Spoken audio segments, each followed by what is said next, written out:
Oliver, I can't just go against my mom like that. What would my parents even think of me? His wife cried out. And why do you always care so much about their opinion? Oliver shot back. You're a grown woman. You've been living on your own for years. These sorts of arguments had become a regular feature in their home. Although she'd physically moved out of her parents' house and into Oliver's apartment, some invisible thread still tied her to them. Emotionally, she was still tethered. As an only child, she'd been coddled, pampered, and rarely told no. By the time she hit 20, the constant watchfulness of her wealthy parents started to feel like a cage. Desperate to break away and breathe on her own, she rushed headfirst into a relationship with Oliver, and before long, she married him. Her parents, especially her mother, never approved of it. Not for a second. The expression on the bride's mother's face at a wedding could turn milk sour. In her opinion, Oliver just wasn't good enough for her daughter. He came from a modest family, worked in a regular managerial job, and did not have a trust fund or a lavish lifestyle. Even though he had his own apartment, a modest 2-bedroom apartment tucked away in a quiet suburb, his mother-in-law scoffed at it. Located far from the city center, devoid of elegance and prestige, it did not match the luxurious life she imagined for her daughter. Nearly 5 years had slipped by since the wedding, and their anniversary was just around the corner. But then, out of the blue, life threw them a curveball. One Friday morning, Oliver decided to skip driving and left his car in the underground garage. He figured he'd grab a cab to work, then join a few coworkers for drinks after hours. No point in risking a DUI.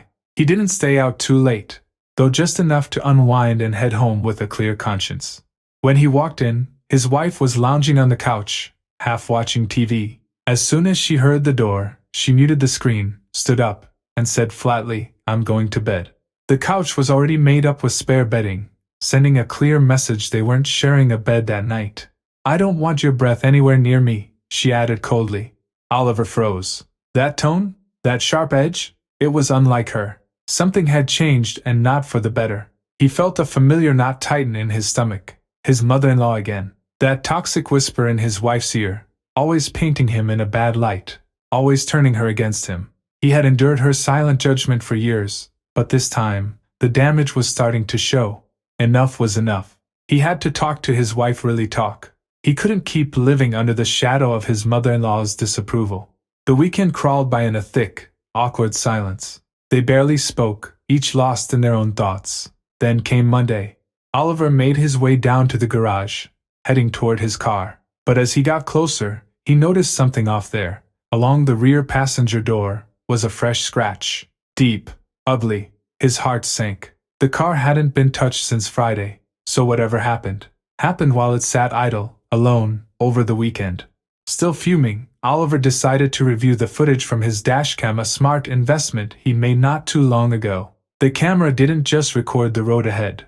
It also captured everything inside the vehicle. With a bit of time to spare before heading to work, he pulled out his phone and started skimming through the saved clips, beginning with Friday afternoon. That's when something odd caught his eye. There, on the screen, was his wife opening the passenger door and slipping inside. She glanced toward the camera and smiled faintly, almost playfully. Moments later, a man entered from the driver's side. At first, Oliver didn't recognize him, but then it clicked. It was Daniel, their neighbor from across the hall. Curious and increasingly uneasy, Oliver kept watching. They sat side by side, chatting casually. At first, it almost looked innocent, like two old friends catching up. But then, out of nowhere, she reached for Daniel's arm and started gently caressing it. What followed erased any lingering doubt. They kissed deeply, shamelessly, and within seconds, the seats reclined, clothing was discarded, and what had begun as a casual encounter turned into something far more intimate. In his own car, in his own parking spot, Oliver stared at the screen in shock. His mind no longer paid attention to the scratching on the door, now it seemed almost banal. Looking at the timestamp, Oliver realized that all this happened when he was visiting, drinking with colleagues. That explained everything: her cold demeanor that evening, her abrupt goodnight, the fact that they hadn't slept in the same bed. She wasn't angry, she felt guilty. Still, he forced himself to focus. Emotions wouldn't fix anything right now, and work was waiting. The damage was done, and lashing out wouldn't undo what he had seen. The truth, at least, was out in the open and earlier than it might have been. On the drive to the office, Oliver's thoughts were a tangled mess. The betrayal burned, but he couldn't ignore the context. Daniel's wife had just had a baby and was always home with the child. That meant their apartment wasn't exactly a private haven for secret affairs. Add to that the meddling old woman in the unit next door, a neighborhood gossip who never missed a thing, and it made sense why they picked the car as their meeting point. Dan didn't even own a car. Convenient, wasn't it? The wheel creaked under Oliver's grip as his fingers tightened. A storm brewed behind his calm exterior. People often mistook his coolness for apathy. But the truth was, he didn't let anger control him. He wasn't one for scenes or revenge fueled by raw emotion. No, he preferred quieter, more deliberate routes, ones that left a lasting impact. And as he sat there behind the wheel, one thing stood out: his wife's obsession with her parents' opinion. That fragile image of the perfect daughter meant everything to her. He also couldn't help but recall how disinterested she'd been in her career lately, drifting through her workdays like someone just going through the motions. That, too, was a thread worth pulling. As he neared the office, the initial shock had started to harden into something else: not fury, not yet revenge, just a focused clarity, the kind that comes right before a plan starts to take shape. Jane had always favored vacations and designer shopping sprees over more modest pursuits. Their shared income couldn't stretch to cover her desires, so when her parents gifted her high-end clothing, she was genuinely thrilled. Eager to live up to their expectations, she did her best to appear successful and content, especially in their presence. That's when Oliver had an idea. It came to him suddenly: why not turn their upcoming anniversary into an occasion? They could invite her parents, share a meal, and give her mother and father a reason to beam with pride at their daughter's seemingly perfect life. Jane, of course, was on board. The plan was set in motion overnight. Oliver made the calls himself. Her father was polite and receptive, but her mother, Olivia Nicole, was more difficult. Even during a casual check-in with Oliver's own parents, her tone was clipped and skeptical. To manage expectations, Oliver mentioned that the gathering would be held at their apartment, with a modest meal and a relaxed cafe atmosphere.